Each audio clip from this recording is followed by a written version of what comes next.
ГСП онлайн. Городские новости сейчас. Центральная библиотека стала центром притяжения автономии города. В минувшее воскресенье тут стартовал фестиваль «Притяжение Севера».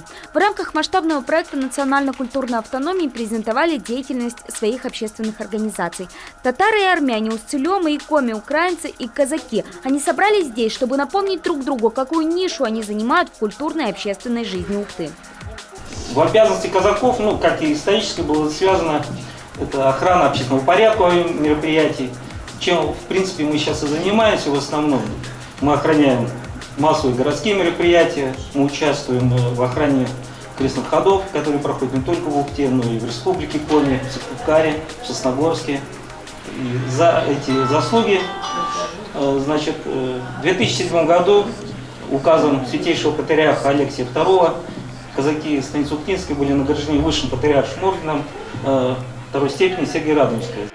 Презентация, к слову, не просто для того, чтобы прихвастнуть своими заслугами, а чтобы объединить все свои сильные стороны для одной общей цели – провести ряд городских мероприятий. Так, среди них будет выставка национальных костюмов, мастер-классы от рукодельниц, видеоконкурс и даже этнодискотека. 4 ноября, в День народного единства, Северное притяжение проведет финальный концерт, где будут объявлены итоги этнофестиваля.